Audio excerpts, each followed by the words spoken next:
गीता 18 के श्लोक नंबर 62 में भगवान स्वयं कह रहे हैं कि अर्जुन उस परमेश्वर की शरण में जा जिसकी कृपा से परम शांति व शाश्वत स्थान अर्थात सतलोक को प्राप्त होगा। वो परमेश्वर कौन है, कहां है, कैसा है, जानने के लिए कृपया अवश्य सुनिए जगत गुरु तत्वदर्शी संत रामपाल जी महाराज के अमृत वचन।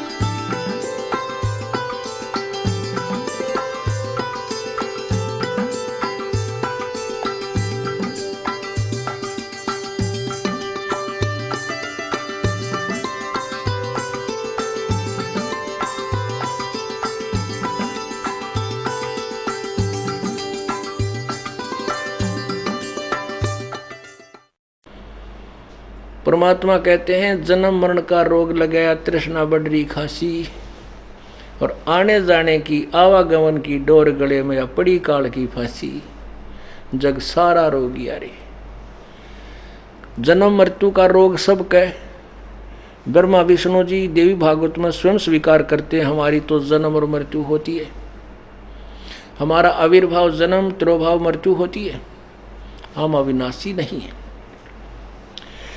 और पवित्र गीता जी बता रही है अध्याय नंबर 15 के 16 और 17 श्लोक में तीन भगवान, क्षर पुरुष और अक्षर पुरुष, इन दोनों भगवान नाशवान हैं और इनके लोकों के प्राणी भी नाशवान हैं, लेकिन जीवात्मा सभी की वैसे अमर ही है, चाहे गधा है चाहे कुत्ता है।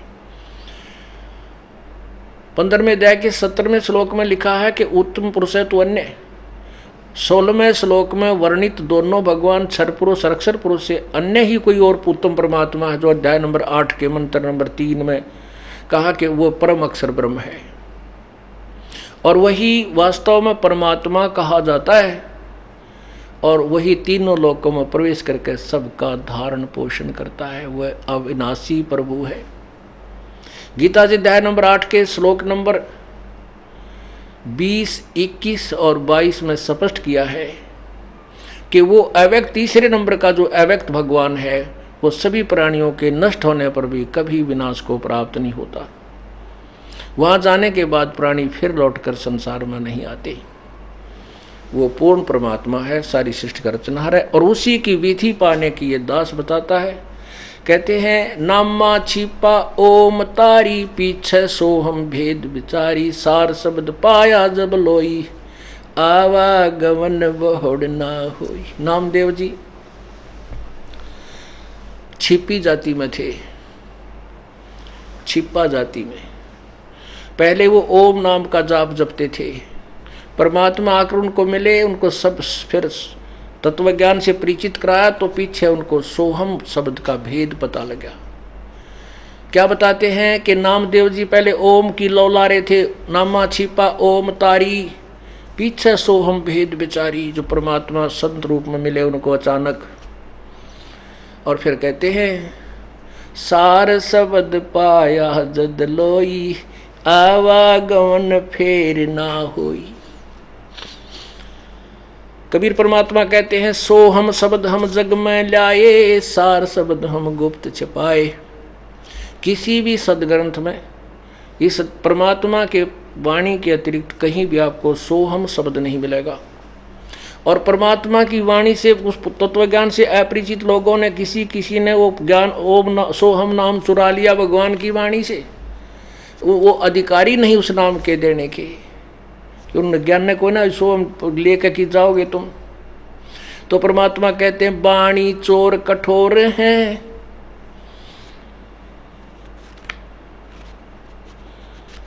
परमात्मा कहते हैं कि भेखों के लश्कर फेरे ये बाणी चोर कठोरे। सतगुर धाम ना पहुंचेंगे ये 84 के डोर। ये डांगर हैं 84 लाख योनियों में घूमने वाले। इन बेखों के नारे नारे डिपार्टमेंट बना रखे, हम फलाने पंथ से, हम फलाने पंथ से। पंथ माने भेख। इन पंथों के कहते हैं लश्कर माने टोड़ के टोड़ बने फिरे हैं। बेखों के लश्कर फेरे ये बाणी चोर कठोरे। कठोर यानी माड़ी, कोई कह दे तो लड़न मरने तैयार हो जाए। और सतगुर धाम सतलोक में न जाएंगे ये 84 के ढोरे। ओए परमात्मा की वाणी को चुरा कर नकली सांग जोड़े बैठे हैं। कोई 5 नाम देता है, कोई कुछ देते हैं, सारे नकली सांग हैं, कति झूठे। और इनको कति, इनके कोई रास्ता नहीं इनके पास, ये दुनिया को गुमराह किए हुए। परमात्मा कहते हैं सो हम शब्द हम जग में लाए, सार शब्द हम गुप्त छुपाए। हमने वो सार नाम अभी गुप्त छुपा रखे है। एकाध हंस को दिया है, उनको प्रतिज्ञा दिला दी थी कि अभी नहीं बताओगे, नहीं तो नकली संत पंथ इन हमारे नामों का आगे प्रदान करते पाएंगे तो तत्व ज्ञान को उलझ पुलझ कर देंगे। अब सभी संतों के, सभी ऋषियों के हमारे पास वो वे ऑफ वर्शिप रखे हैं, उनकी लिखी हुई बुक। और वो 100 वर्षों से चले आ रहे हैं। वो ये नहीं कह सकते हमारे गुरुजी यूँ नाम ना दिया करते, तो वो सारे फेल हो जाएंगे। परमात्मा ने धर्मदास जी और अन्य जितने भी संत उनसे परिचित हुए थे, आदरणीय धर्मदास साहिब जी, आदरणीय नानक साहिब जी, आदरणीय दादू साहिब जी, आदरणीय गरीबदास साहिब जी, आदरणीय मनुकदास साहिब जी, आदरणीय गीसा साहिब जी, इन सब से कह दिया था कि इस वास्तविक मंत्र को आप गुप्त रखना, आप अपनी भक्ति करके निकलो। धर्मदास तो लाख दुहाई, ये सार शब्द कई बार न जाई। सार शब्द बार जो पढ़ी, ये बिचली पीढ़ी हंसनी तेरही। धर्मदास और सभी संतों को कहा था तुम्हें लाख दुहाई, इस सार शब्द और सार ज्ञान को अभी किसी से बताना नहीं। यदि अब बता दोगे, यानी 600 साल पहले हमारी प्राथमिक पीढ़ी थी, वो सारी अनपढ़ थी, केवल एक वर्ग संस्कृत जानता था और उसको कह कह का बेरा नहीं था। तो उस समय परमात्मा आए थे और इसीलिए हम यहाँ रह गए, क्योंकि हम सदग्रंथों से परिचित नहीं थे। परमात्मा यही ज्ञान बताया करते थे। कबीर भगवान जो दास बता रहा उन्हीं का दिया हुआ। उस समय के उन नकली संतों ऋषियों ने उस परमात्मा के ज्ञान को ऊपर नहीं आने दिया। और हमारे जो पूर्वज थे वो अनपढ़ थे, वो ये मानते थे कबीर अशिक्षित है और पंडित जी संस्कृत जानते हैं और सभी सदग्रंथ वेद और गीता पुराण संस्कृत में है। तो कबीर जी का ज्ञान झूठा हो सकता है। ऋषि जो ब्राह्मण बता रहा है ये सही होगा, क्योंकि ये संस्कृत जानता है। और संस्कृत के जानने वाले ने क्या है का मुँह पूछड़ का ज्ञान नहीं था। अब वही सदग्रंथ है, वही वेद है, वही पुराण है और परमात्मा का ज्ञान 600 साल पहले लिखा हुआ है और सबसे मेल खा रहा है। तो हम किसी को भी हमारे गुरु लोग नहीं बता पाए थे ये जो तत्व ज्ञान था। और हमारे सदग्रंथों में लिखा तो वो गुरु नहीं थे।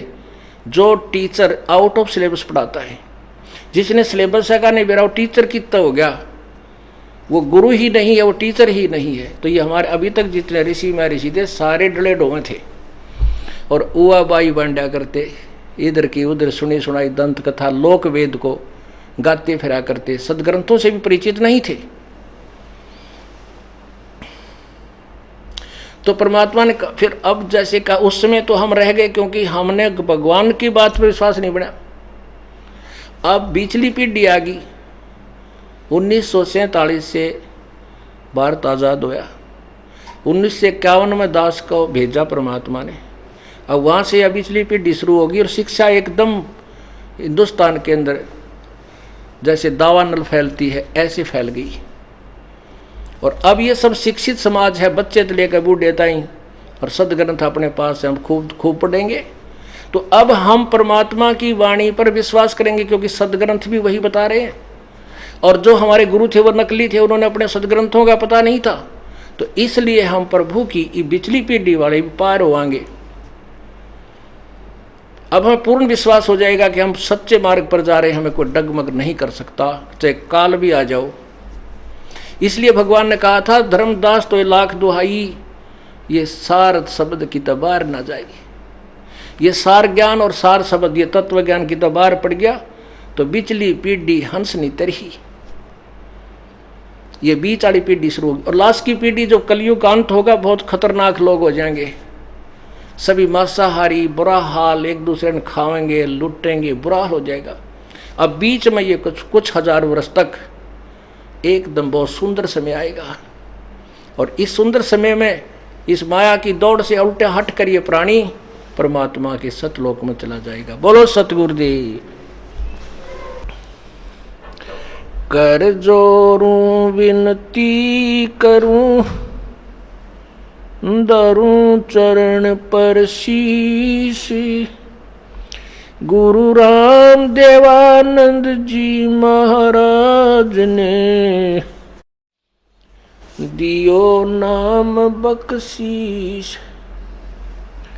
कोटि कोटि सिजदा करूं, कोटि कोटि प्रणाम, चरण कमल में राखियो मैं, बंदी जाम गुलाम। जय इब कै सतगुरु मिले, सब दुख आँखों रोए, चरणों ऊपर शीश धरूं, कहूँ जो कहनी होए। कबीर गुरु जी मिलेंगे, पूछेंगे कुशलात, आदि अंत की सब कहूँ, अपने दिल की बात। गुरु जी तुम ना भूलियो, चाहे लाख लोग मिल जाएं, हमसे तुमको बहुत हैं, तुमसे हमको नहीं। तुम्हारे विसारे क्या बने, किसकी शरण में जाऊं। शिव बिरंच मुनि नारदा, इनके हृदय न समाऊं। अब गुण किए तो बहुत किए, करत न मानी हार। बावे बंदा बख्श दियो, बावे गर्दन उतारे। अब गुण मेरे बाप जी, बख्शो गरीब नवाज।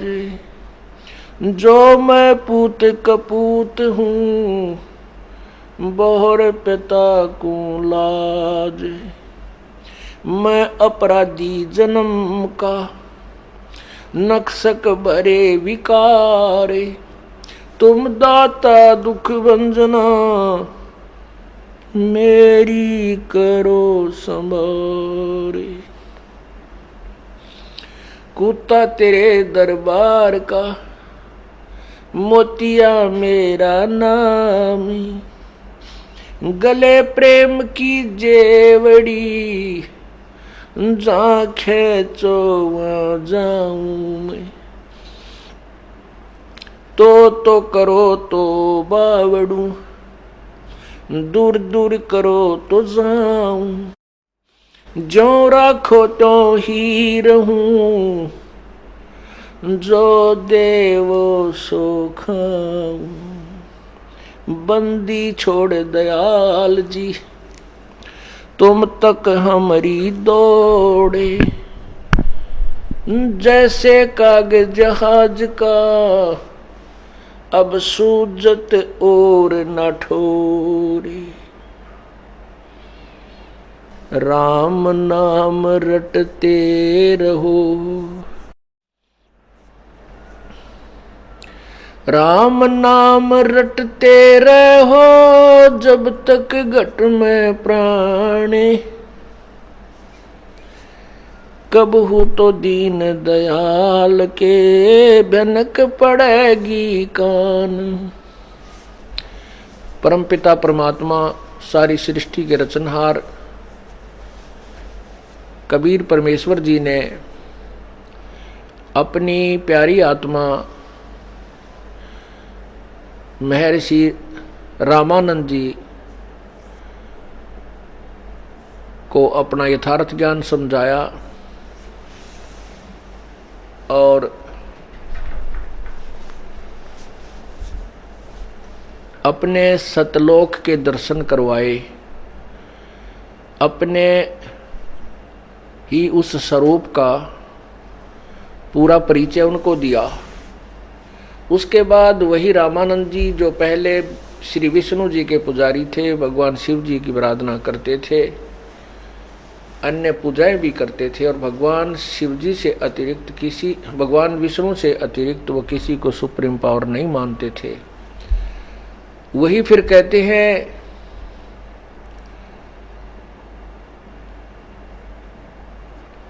बोलत रामानंद जी सुनो कबीर करतारे, गरीब दास सब रूप में तुम ही बोलने हारे। तुम साहेब तुम संत हो, तुम सतगुरु तुम हंस, गरीब दास तुमरे रूप बिना और न दूजा अंश। कि आपके अतिरिक्त इस पूरे ब्रह्मांडों में कोई भी प्रभु अंश मात्र भी भगवान नहीं है। पुण्यात्मा, हम जिन भगवानों को सुप्रीम पावर मानते थे, श्री ब्रह्मा जी, विष्णु जी और शिव जी को,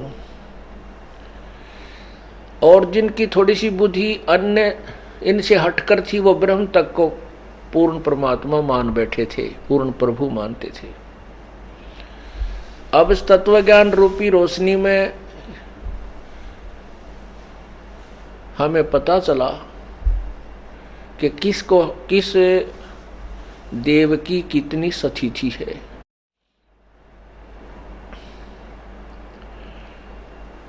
अब क्या हुआ कि तारा मंडल बैठ कर ये चांद बड़ाई खावे,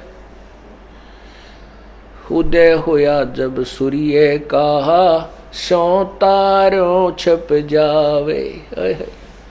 अभी तक जिन ज्ञानों को हम उत्तम मान रहे थे जैसे, और जिन भगवानों को हम समर्थ शक्ति मान रहे थे जैसे, अभी तक ब्रह्म भगवान को ही, इस काल को ही सभी ऋषि महर्षि अंतिम प्रभु मानते थे, और अन्य देवता इसी काल के ऊपर आधारित थे।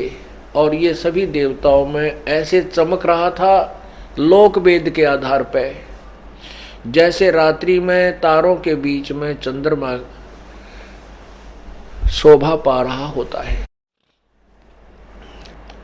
और जब सूर्य उदय होता है, वो चंद्रमा देखने से भी मुश्किल से दिखाई देता है और तारे तो दिखाई नहीं देते। 100 तारों छिप जाए, उदय हुआ जब सूर्य का, ये 100 तारों छिप जाए। अब कबीर परमेश्वर अर्थात पूर्ण परमात्मा की महिमा से जब हम परिचित हो गए, उस समय अब हमने इन भगवानों की सतिथि का पता चला, और अन्य जो ज्ञान दूसरे पंथ संत जो भी हमें बता रहे थे, वो ज्ञान भी ऐसे ही छुप गए, वो उनका कोई अस्तित्व नजर ही नहीं आ रहा हमारे को।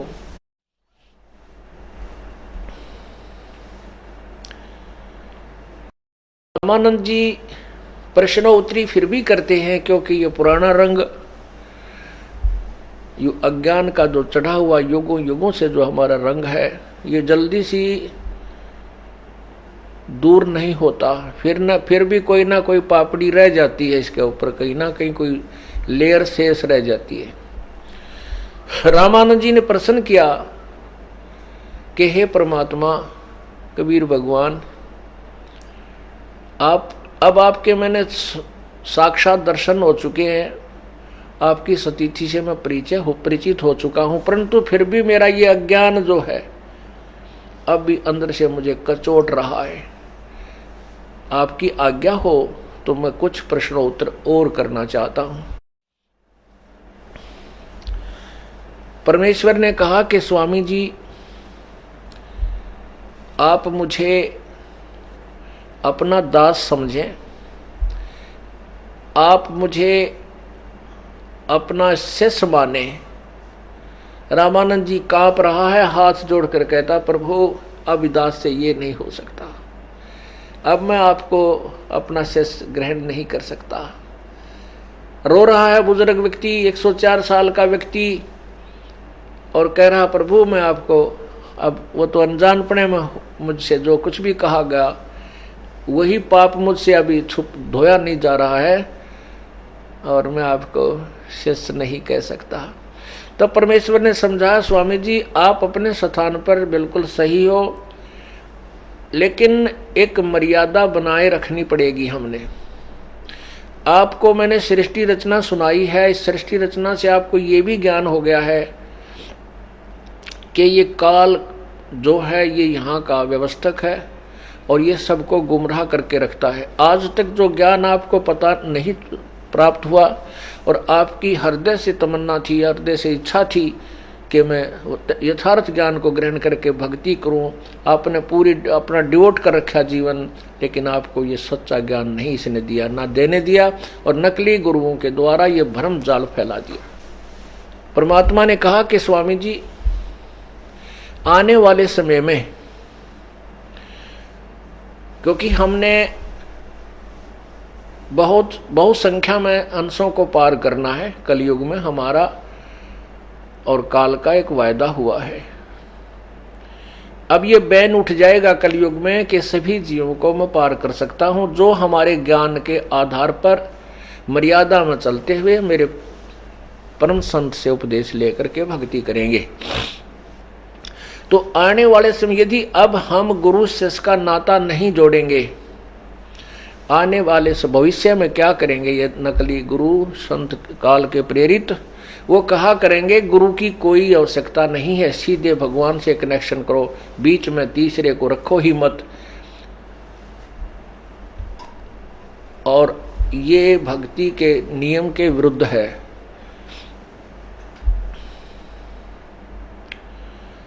परमात्मा ने कहा, गुरु बिन माला फेरते, गुरु बिन देते दान, गुरु बिन दोनों निष्फल हैं, चाहे पूछो वेद पुराण।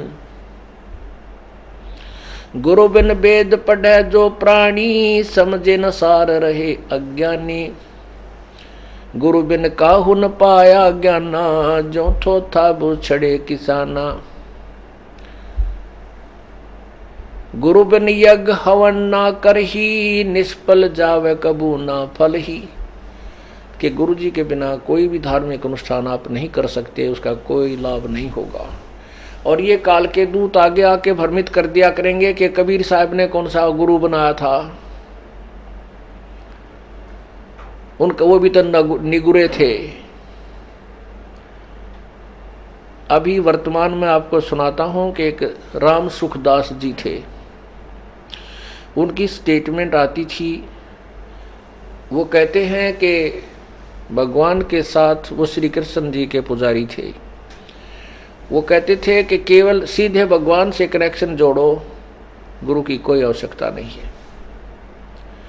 ये तो शुरुआत हो चुकी थी, लेकिन परमात्मा ने रामानंद जी से कहा कि आप मेरे गुरु बने रहो इस मर्यादा को बनाए रखने के लिए, लेकिन भक्ति करो ऐसे जैसे ये दास बताओ आपको। इसलिए लिखा है गरीबदास साहिब ने कबीर परमेश्वर की महिमा के, रामानंद से लक्ष गुरु, रामानंद से लाख गुरु, ये तारे शिष्य के भाव। और चेलों की गिनती नहीं, जो पद में रहे समय।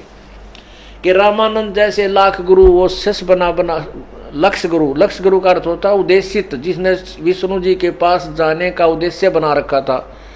अटल नियम अपना, अटल ये फाइनल फैसला कर चुके थे, अटल निर्णय था उनका कि मैंने विष्णु जी के लोक जाना है। उसका लक्ष्य चेंज कराया, उसका उद्देश्य चेंज किया, मालिक ने बदल दिया। कैसे बदला? चेला बन के। पहले शागिर्द बना, उनका शिष्य बना।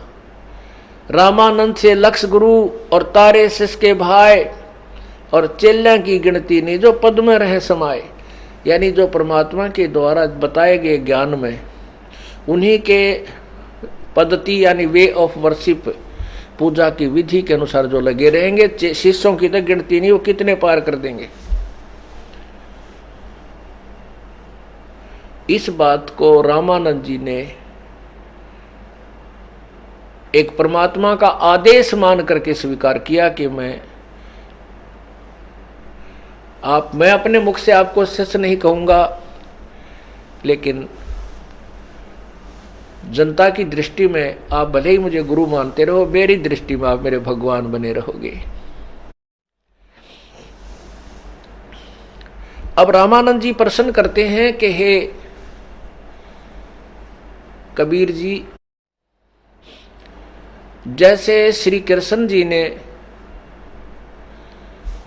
गोवर्धन पर्वत को उठा लिया था बगैर शक्ति के, परमात्मा, हमने इसी आधार पर इसको भगवान मान लिया था। तो कबीर परमेश्वर ने कहा कि गोवर्धन श्री कृष्ण धारो द्रोणो गिरी हनुमंत, शेष नाग सब सृष्टि उठा रहा, फिर इनमें कौन भगवंत। परमात्मा ने कहा यदि आप जी की बुद्धि केवल इतना ही काम कर रही थी कि श्री कृष्ण जी ने एक गोवर्धन पर्वत उठा लिया गिरिराज को, तो हनुमान जी द्रोणागिरी पर्वत को उठाकर लाए आप ही की कथाओं में, और आप ही के दंत कथाओं में, आप ही के लोक वेद से आप कह रहे हो कि शेष नाग ने सारी सृष्टि यानी एक ब्रह्मांड को उठा रखा है। तो भगवान कौन हुआ? शेष नाग हुआ श्री कृष्ण जी। श्री कृष्ण जी तो इस पृथ्वी पर खड़ा था, जो शेष नाग ने उठा रखी, और उस पर से एक पत्थर उठा लिया, उसकी तुलना में एक पहाड़, तो भगवान को और किसको मानोगे? अब रामानंद जी ऐसे निर्णायक उत्तर सुनकर के गदगद हो जाता है, आंखों में पानी भर लेता है। उस बालक के मुंह की तरफ देख रहा है, एक बुजुर्ग व्यक्ति जैसे अपने पोते ने प्यार में देखा करे, और वो तो सामने भगवान बैठे। तो उसमें फिर परमात्मा कहते हैं, फिर वो प्रश्न करता भगवान, रामानंद जी ने प्रश्न किया कि भगवान श्री रामचंद्र यानी विष्णु जी ने समुद्र के ऊपर पत्थर तरा दिए थे, हम तो इस कारण से उनके ऊपर इतने आसक्त थे कि वो तो भगवान न पड़े हैं। परमात्मा कहते हैं तुमने ये ना पता वो पत्थर तराए किसने थे,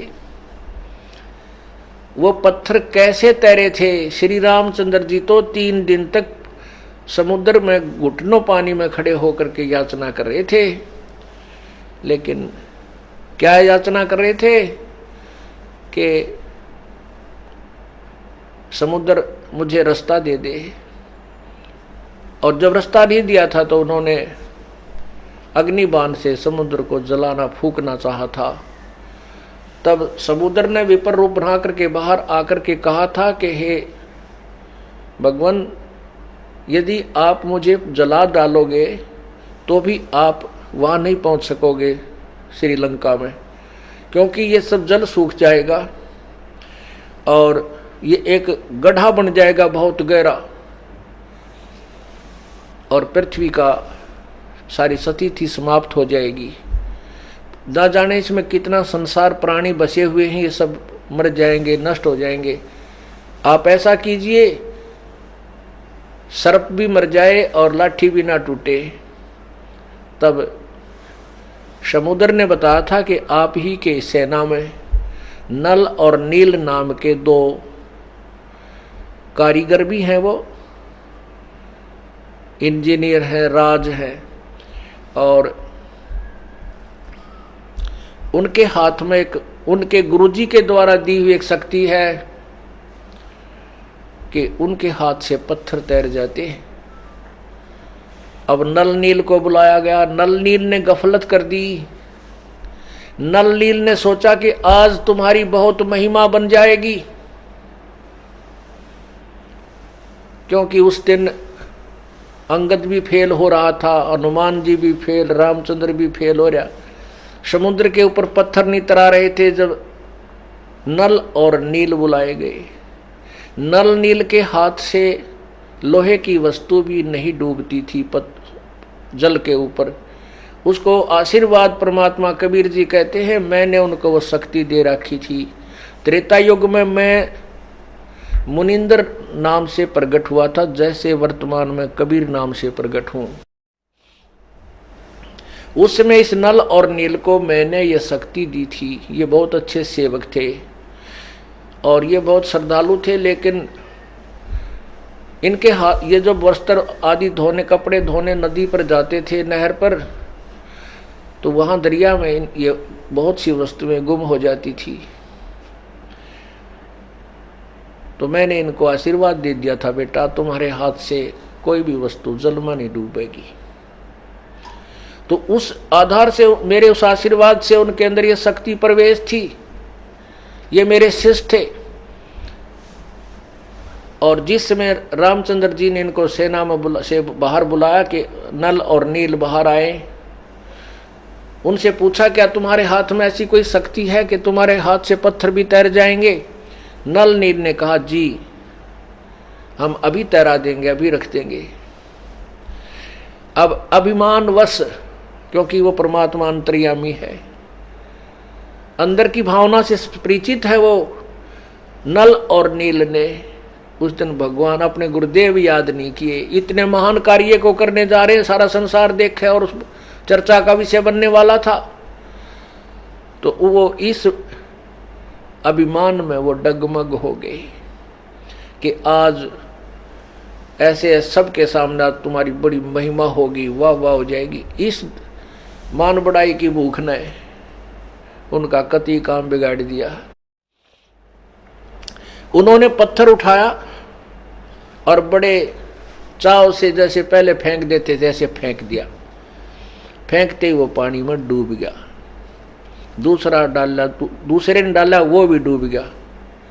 अब एक दूसरे के मुंह की तरफ ताक रहे कि आज ये केवनी भाई, आज ये क्या हुआ, हमारे हाथ से पत्थर नहीं तैर रहे। तब समुद्र ने कहा कि नल नील तुमने बड़ी गलती की है, तुम अपने परमात्मा, अपने गुरुदेव को याद करो। तुमने अपने गुरुदेव को आज याद नहीं किया। तब नल नील ने अपनी गलती महसूस की कि आज तो बहुत भारी गलती बन गई। तब परमात्मा कबीर मुनिंदर कहते हैं कि मुझे उन्होंने हृदय से याद किया। और परमात्मा कबीर जी बता रहे हैं कि मेरे साथ यहाँ के भगवान 21 ब्रह्मांड के मालिक ब्रह्म का ने मेरे से भीख मांगी थी कि मेरा बेटा मेरा अवतार बनकर जाएगा और ऐसे ऐसे घटना उसके साथ घटेगी। समुद्र पे पुल उस कृष्ण विष्णु से नहीं बनेगा, रामचंद्र से नहीं बनेगा। आप दया करिए, मेरे बेटे की मदद करना और समुद्र पे पुल बनवाना प्रभु। मैंने उसको तथास्तु कह रखा था, इसलिए मैंने वहां जाना जरूरी था। अपने उस प्रॉमिस के अनुसार मैं वहां गया। मुझे देख करके नल नील ने कहा, ये आगे मेरे गुरुजी, ये आगे मेरे गुरुजी, ये आगे हमारे गुरुजी। चरणों में गिरे तो रामचंद्र जी ने भी प्रणाम किया। सभी मेरी तरफ देखने लगे।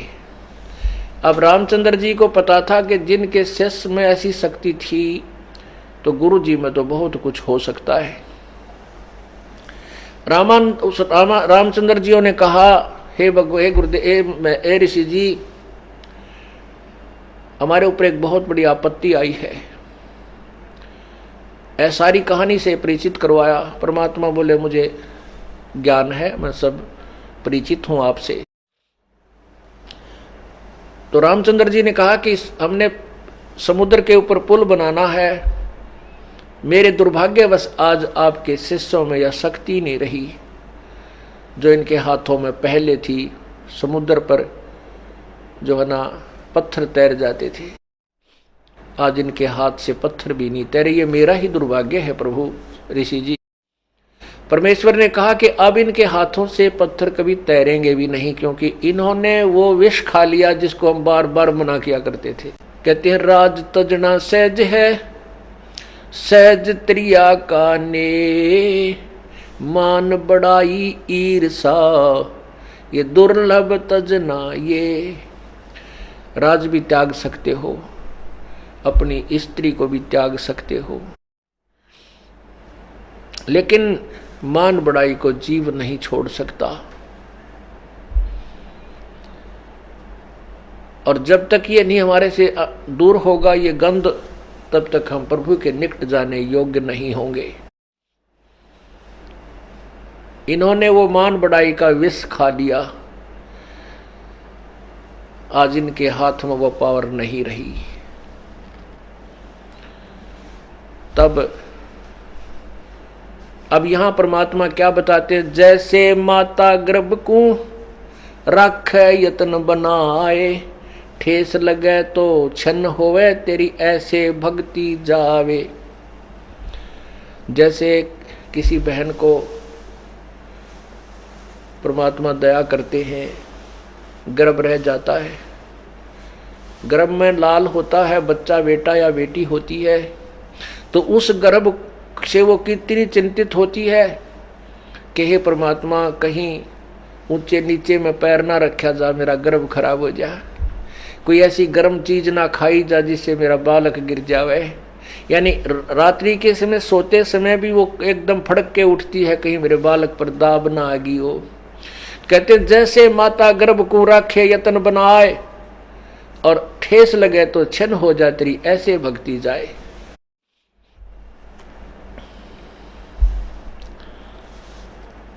परमात्मा कहते हैं अपनी इस भक्ति रूपी गर्भ को ऐसे यत्न से संभाल के रखना जैसे माता गर्भ को रखती है, कहीं ठेस लग जाए यानी कोई मर्यादा भंग हो जाए और तुम्हारी भक्ति नष्ट ना हो जाए। इतने चिंतित रहोगे तो तुम इस भक्ति रूपी लाल को सफल कर पाओगे।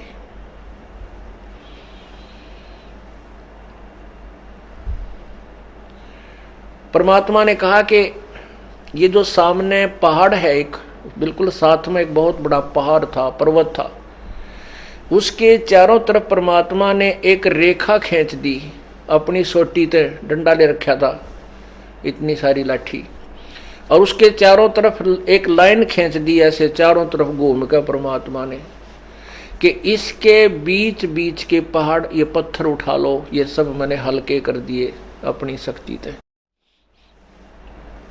वो पर्वत के वो पत्थर उठाए गए, उनको छोल छाल के ये नल नील फिर कारीगर भी थे, इन्होंने अपने उस कारीगरी से उनको छोल छाल के सेट करके उनमें जचाते एक दूसरे में फंसा के और रखने शुरू किए। वो पत्थर तैर गए और समुद्र पर पुल बना था। रे नल नील यतन कर हार, तब सतगुरु से करी पुकार। रे नल नील यतन कर हार, तब सतगुरु से करी पुकार। जा रेखा लिखी अपार सिंधु पर सलात रहने वाले, जा सत रेखा लिखी अपार सिंधु पर सलात रहने वाले। धन धन सतगुरु सत कबीर भगत की पीड़ मिटाने वाले। धन धन सतगुरु सत कबीर भक्त की पीड़ मिटाने वाले। भक्त की पीड़ मिटाने वाले, भक्त की पीड़ मिटाने वाले। धन धन सतगुरु सत कबीर भक्त की पीड़ मिटाने वाले। धर्मदास जी ने फिर परमात्मा की महिमा में, धर्मदास जी एक बहुत ही पुण्यात्मा प्रभु के शिष्य हुए, उन्होंने परमात्मा की महिमा से परिचित होने के बाद फिर उनकी महिमा में ये वचन कहे थे कि रहे नल नील यतन कर हार, तब सतगुरु से करी पुकार। आपने जा सतरेखा खींची अपार सिंधु पर सला तराने वाले। धन धन सतगुरु सत कबीर भगत की पीड़ मिटाने वाले।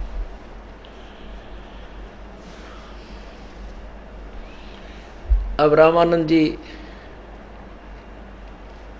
अब ये तो रामानंद जी के मन में नहीं आ सकता, यो भगवान को नहीं, और ऐसा नहीं किया होगा, क्योंकि सारे भ्रम मिटा दिए।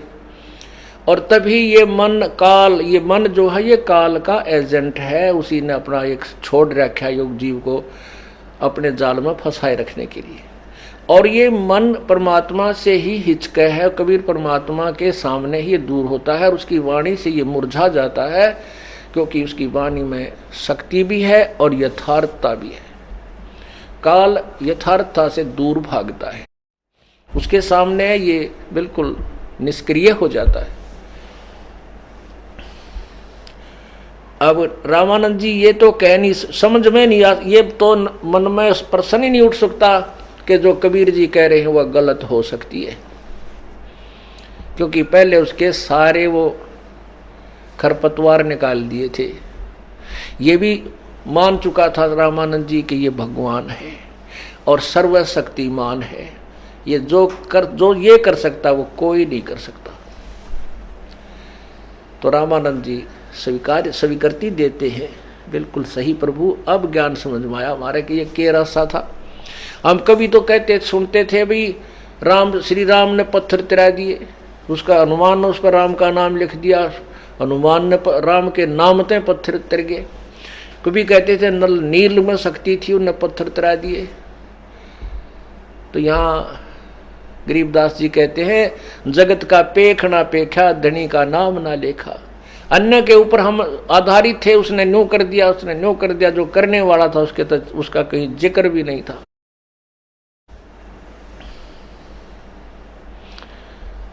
तब परमात्मा उनको कहने लगे कि यदि आपकी बुद्धि काल ने बंद कर रखी है सभी प्राणियों की, जो मेरी शरण में नहीं आते तब तक, जैसे कि आपने इसी बात से श्री रामचंद्र जी को सुप्रीम पावर मान लिया कि उसने समुद्र पर पुल बना दिया। चल आपकी बात को हम बड़ी मानते हैं कि यही मान लेते हैं। तो अगस्त ऋषि ने ये सारे सातों पी लिए थे, रामचंद्र जी कहते पाइया पानी बिना घट्या, और अगस्त ऋषि ने कहते हैं, उन्हीं की कथाओं में आता है पुराणों में कि अगस्त ऋषि ने ये सातों समुद्रों को एक ही घूंट में पी लिया था। सिद्धि होती है, एक सिद्धि सब सागर पीवे, एक सिद्धि जो बहु जुग जीवे। ये सिद्धियां होती हैं, लेकिन सिद्धियां भगवान के पाने में शत्रु हैं, बाधक हैं, ये विष हैं, हमने इनका प्रयोग नहीं करना चाहिए। और सिद्धियां हमारी भक्ति जो हम कर देंगे परमात्मा की साधना, इससे ये सिद्धियां आप पा जाएंगी, इनकी हमें आवश्यकता नहीं है, हमने इनका प्रयोग भी नहीं करना है।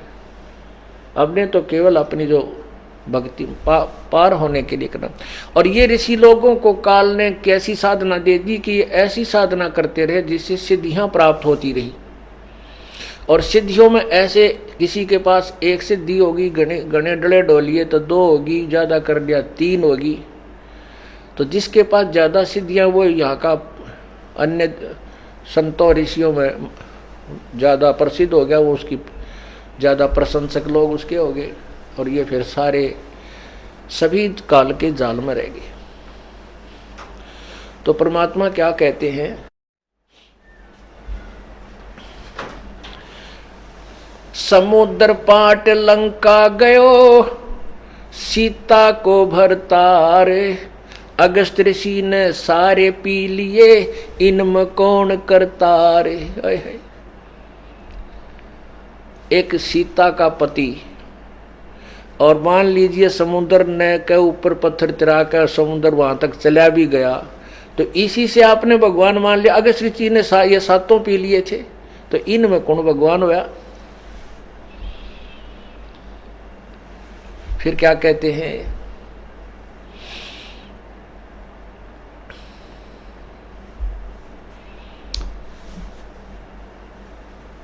काटे बंधन विपत में, वह कठिन कियो संग्राम, चिन्हो रे नर प्राणिया, वो गरुड़ बड़ो अकथरो राम। एक कथा आती है, जब लंका के अंदर युद्ध चल रहा था रावण के साथ, तो कहते हैं सभी के ऊपर एक ब्रह्म शस्त्र नाग फांस रूपी एक शस्त्र छोड़ दिए और उस नाग रूपी शस्त्रों ने सबको बांध दिया, ऐसे नीचे को हाथ और ऐसे लपेटे लग गए जैसे सर्प।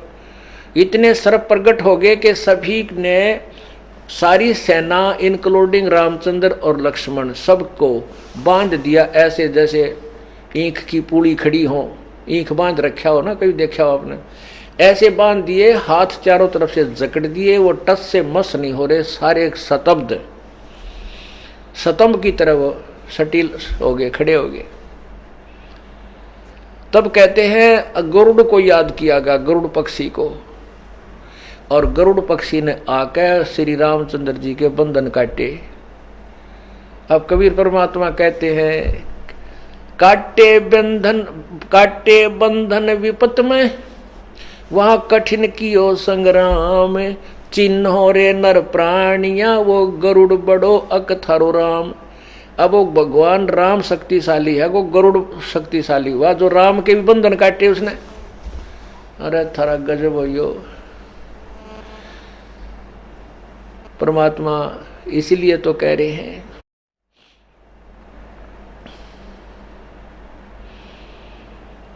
दिक्कत के तो नैन चश्मिए फेरा मोतिया बंदरे। तुम विद्वान तक कहलाओ थे स्वामी जी, पर तुम्हारा मोती सफेद मोतिया था। अन्य को आप बड़े स्वच्छ आंखों वाले लगते थे, यानी विद्वान लगते थे, लेकिन आपको भी अज्ञान रूपी मोतिया बंद था। अब रामानंद जी बड़े खुश भी हो रहे हैं कि सच सच कह रहे हो प्रभु, या तो हमारे बुद्धि में कभी आइए को ना। रामचंद्र जी जब बंधे पड़े थे, वो कति असहाय थे, उसमें गरुड़ ने आकर वो सारे बंधन काटे, वो नाग खाए। जब भगवान निर्बंध हुए तो वही ये समर्थ शक्ति तो कोई ना थे। अब रामानंद जी के तो सारी बात फेटो है, पहले तो सारी बार आवा थी, क्योंकि वो खारा जल भर रखा था उस मटके में। परमात्मा ने पहले वो खारा जल काटा, उसका सब भ्रम मिटा करके फिर अपना ज्ञान लगे भरने। अब सारा समा रहा है।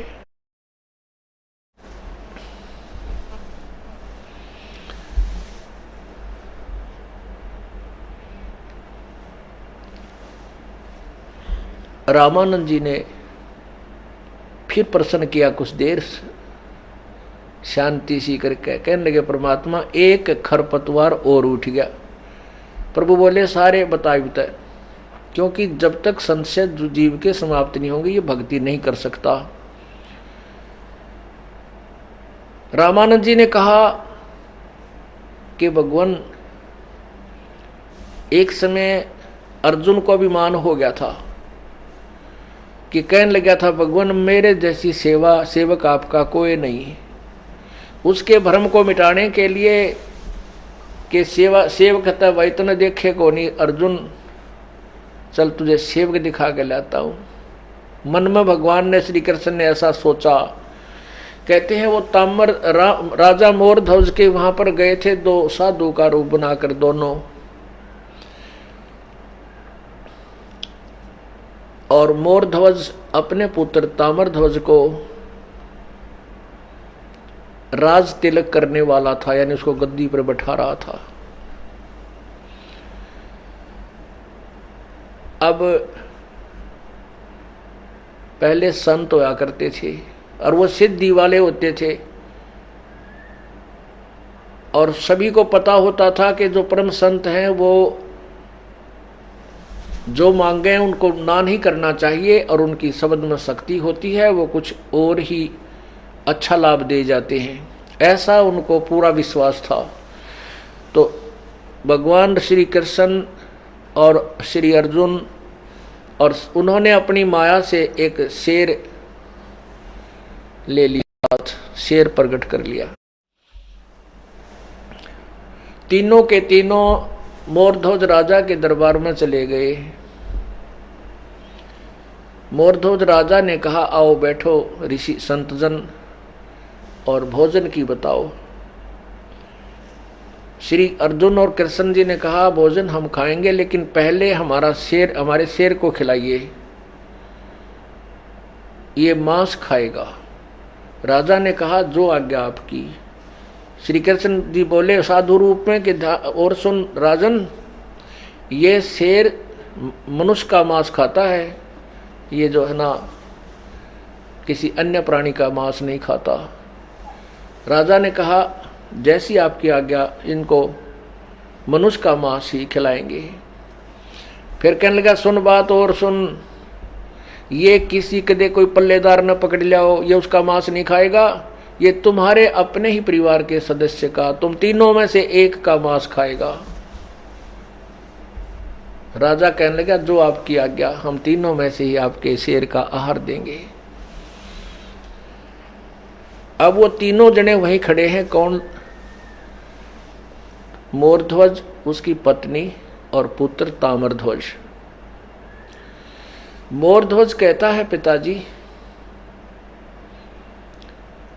राजा कहता है कि बच्चों अपनी पत्नी को कि आप और पुत्र, जिसको मैंने राज तिलक दे दिया है, ये राजा बन गया, तुम अपने बेटे की मदद करती रहना, इनको तुम राज्य करो और मैं शेर का आहार बनूंगा। मोरध्वज कहता है। रानी कहती है कि मैं पतिव्रता पत्नी हूं और पतिव्रता पत्नी का पति उससे पूर्व पहले नहीं मर सकता,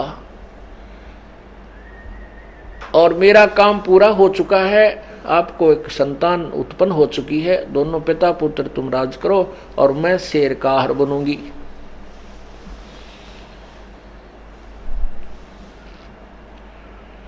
जब माता पिता का ऐसा संवाद चल रहा था तो ताम्रध्वज बेटा कहता है कि माता पिता, मैंने आपसे जन्म लिया, अभी तक आपने मुझे पाला ही पाला है, मैंने आपकी कोई सेवा नहीं की, मेरे ऊपर आपका ऋण शेष है, तो मुझे शेर का आहार करो। मैं अपने शरीर को शेर की तृप्ति करूंगा, आप दोनों अपना राज्य करो। तो ऐसे उन तीनों की ये वार्ता, यानी उसने श्री कृष्ण ने साधु रूप में ये कहा था कि एक बात और सुन लो, जो आज शेर के लिए अपना शरीर सौंप देगा, अपना जीवन न्यौछावर कर देगा, वो सीधा स्वर्ग जाएगा। अब पुण्यात्माओं, वो विद्वान पुरुष होते थे, भगवान से डरने वाले, और सबको ये इच्छा थी कि भाई स्वर्ग मिल जाए, इससे बड़ी क्या बात है। देखो भक्त का जो उद्देश्य होता है परमात्मा प्राप्ति, अब उसने जिस भी इष्ट की साधना कर रखी है वो मिलने जा रहा है, तो कहते वो भगत वही है, चाहे शर भी मांगे तो भी तुरंत दे दे, क्योंकि उसी के लिए तो प्रयत्न हो रहा सारा कुछ। और सिर साटे जब भगवान मिले तो भी सस्ता जाने। तो इस बातों से वो परिचित होकर के उन्होंने स्वर्ग तक का ही बेरा था, ज्ञान था, तो उसी की चाह थी। और आज संत कह रहा है कि जो आज शरीर देगा उसको स्वर्ग मिलेगा, तो अब कहते हैं वैराग नाम है त्याग का इन 5-25 माह। अब ये वैराग्य है कि इसके अंदर लोभ भी हो, लालच हो तो ऐसा हो, बेईमाना हो तो ऐसा हो, तीनों के अंदर ये उमंग थी कि आज मेरा दाव लग जा, ये फिर देख लेंगे, आज मेरा दाव लग जा, मैं स्वर्ग चला जाऊं, ये शरीर मेरा जो है ना काम आ जाओ आज संत के। और ये कह रहे हैं कि तुम्हें स्वर्ग मिलेगा, क्योंकि संत के वचन अटल माने जाते थे। अब तीनों ने लालच आ गया, रानी अपनी अटकल लावत, मेरा सूत बैठ जा, स्वर्ग जाने का, शरीर तो खत्म होना ही आज ना तो कल होएगा।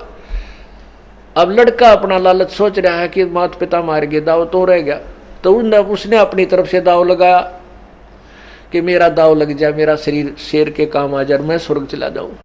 तो कहते हैं लोभ करे तो ऐसा करे, बेईमान ना करे तो ऐसा करे, भगवान की तरफ समर्पण का। तब श्री कृष्ण जी कहने लगे, भाई तुमने कुछ ये क्या नाटक बना रखा है, ये शेर भूखा मर जाएगा, इतने तुम्हारा फैसला होगा। तो तीनों ने कहा कि आप हमारा निर्णय कर दो, आप जिसका आज्ञा दोगे उसी का मांस जो है हम आपको समर्पण कर देंगे। श्री कृष्ण ने कहा कि भाई तुम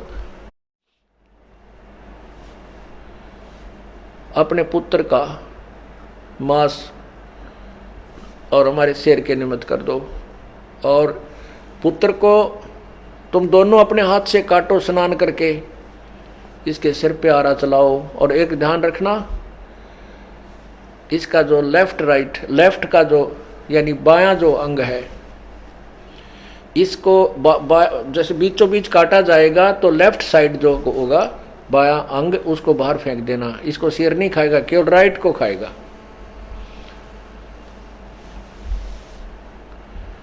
जैसे आप किया गया, इसलिए कहते हैं इसको बीच से काटो। अब राजा और रानी दोनों ने क्रोध उठा लिया, आरा लकड़ी काटने का, लोहे के दांते से का लंबा सा होता है ऐसा, और बेटे को बैठा करके और दोनों आमने सामने होकर चीरना शुरू कर दिया। राजा ने, उस संत ने कहा था कि यदि आंखों में आंसू आ गए ना कोई से कभी, तो भी मेरा शेर मांस नहीं खाएगा। अब जब उस लड़के को चीर रहे थे तो ताम्र यानी लड़के की आंखों में आंसू आ गए। आंसू आते ही और वो इतने मुहारा चल ही रहा था और ताम्रध्वज के प्राण पखेरु उड़ गए।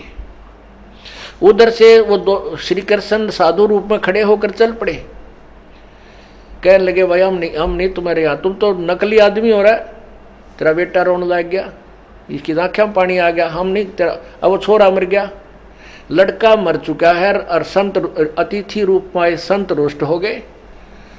पहले ये आज भी वही ऐसा है, लेकिन अब संत कोई रहा को ना, बहुत कम है। परमात्मा आप ही स्वयं खुद आते हैं, चाहे वो यहाँ के लोग वाले हैं थोड़ी बहुत वो कर जाते हैं टिकावा सा, और वैसे पूर्ण परमात्मा आते तब तो लीला अलग ही होती है। अब अतिथि द्वार से जो बगैर खाए चला जाता उसका बहुत पाप मानते हैं, और वो तो संतुष्ट हो रहे। अब ज्ञानी थे वो, भगवान से डरने वाले, तो उन्हें सोचा लड़का भी गया और संत भी रूस गया, ये दो दुख हो गए। दोनों पत्नी और पति, राजा और रानी ने चरण पकड़ दिए, भगवान वो तो बालक था, रो पड़ा होगा, बच्चा था, हम नहीं रोएंगे, आप किसी को काट लो प्रभु, आंखों में आंसू नहीं आएंगे। तो खुश हो गया, साधु खुश हो गया, वापस आकर बैठ गया। ये रामानंद जी कथा सुना रहे, मीठी मीठी, जो बार बार सुनाया करते थे, कि वापस आकर बैठ गया और फिर लड़के के आरा खींच के बाहर निकलवा दिया और ताम्रध्वज को जीवित कर दिया। से परमात्मा सुन रहे हैं उस प्यारी आत्मा, क्योंकि वो पुराना रंग, वो पुरानी मित्रता, पिछली यारी ना टूटती जल्दी सी। वो श्री कृष्ण की महिमा गदगद होकर सुना रहा है, बड़ा प्रसन्नता से सुना रहा है। परमात्मा सुन रहे हैं। जब वो लड़का जीवित हो गया तब उसे पिताजी बोला, बेटा आपकी आंखों में आंसू क्यों आ गए थे? उसने कहा कि पिता, भगवान श्री कृष्ण की तरफ मुखारविंद होकर के कहने लगा कि भगवान मैं ममता में नहीं रोया, मैं किसी अपने प्राण पखेरु के लिए नहीं रोया था, मैं इसलिए रोया था कि मैं इतना नीच व्यक्ति हूँ, मैं इतना नापाक हूँ, मैं आधा पवित्र हूँ, क्योंकि आपने ये शब्द कहे थे कि इसका आधा शरीर शेर खाओगा, आधा नापाक है, इसको बाहर फेंक दीजिए। मैं इसलिए रो रहा था कि कभी मैं स्वर्ग ना पहुँचूँ, और मैं पूरा पवित्र नहीं था, और कहीं मेरा शरीर पूर्ण रूप से आपका काम ना आया हो, मैं इस दुख में रो था मालिक। और किसी प्रकार से अपने जीवन के लिए नहीं रो रहा था, ना किसी राज के लिए रो रहा था। आप तो संत हो, अंतर्यामी हो, अंदर झांक कर देख लो मेरे।